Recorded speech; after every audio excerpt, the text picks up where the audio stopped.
exciting chalk slogans. I got a nice thumbs up from the garbage man wearing a balaclava. Basically, the guy's looking like your stereotypical terrorist, but I guess he wears the balaclava to protect himself from the smell of the garbage as much as anything else.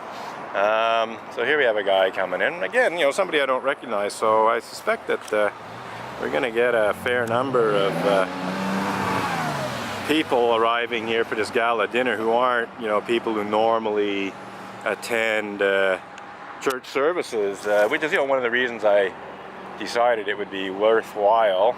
Looks like John Inder coming this way.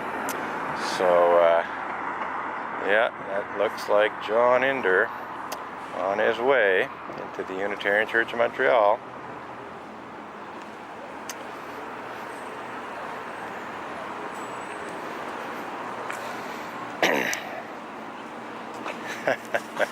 This guy basically is an outrageous hypocrite who totally disregards the claimed principles and purposes of Unitarian Universalism in his behavior towards me. Made a total mockery of pretty much everything. So let's see what's happening here.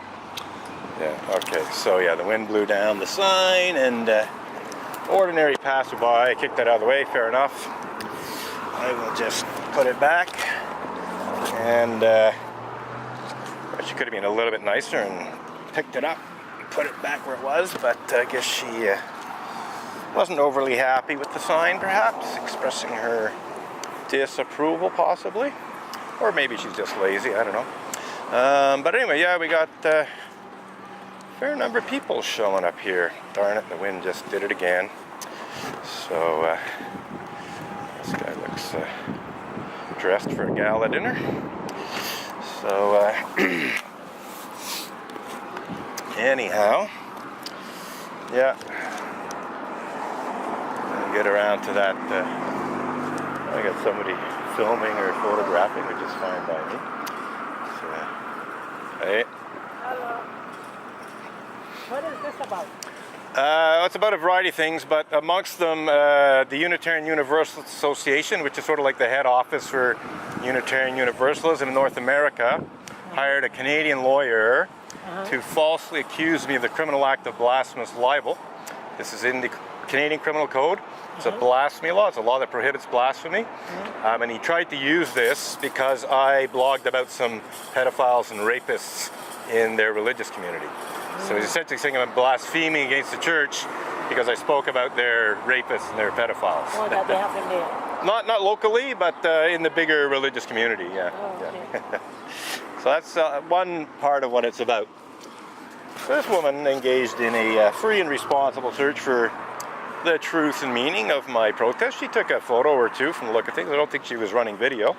And she asked me what it was about, and I gave her a brief overview of the most significant thing that I'm protesting at the moment, in terms of, amongst other things, it pretty much being the fifth anniversary of the Unitarian Universalist Association accusing me of blasphemous libel was June 1st, so not so long ago, just over a week ago.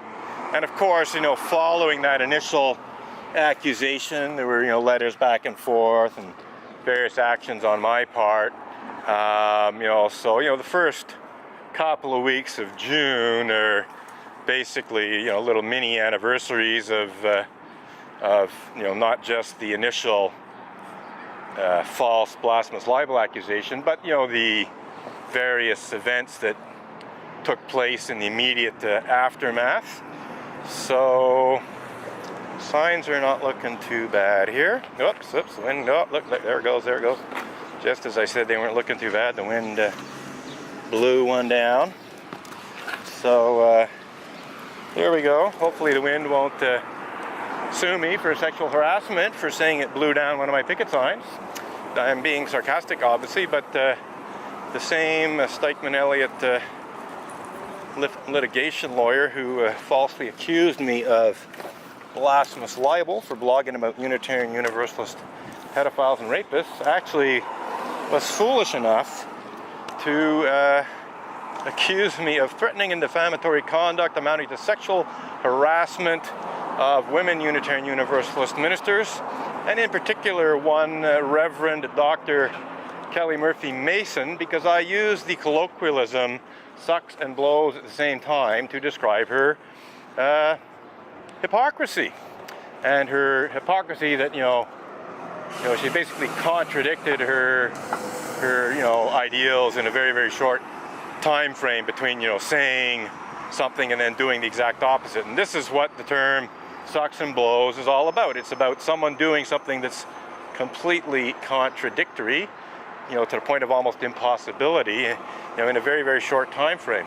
So it was entirely appropriate and had zero sexual content. It was about inhaling air and exhaling air at the same time. That's what the term sucks and blows at the same time is about. It has zero sexual content. If you think of it in sexual terms, it actually negates the meaning of that phrase, because from a sexual standpoint, sucking and blowing are exactly the same action. So it doesn't work from that perspective.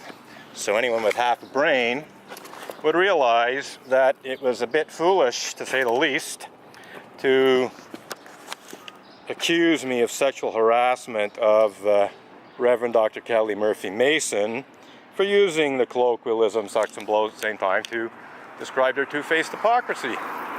So anyhow, I see my sensor's overheating. That's a bit unusual. Normally I get a fair... okay.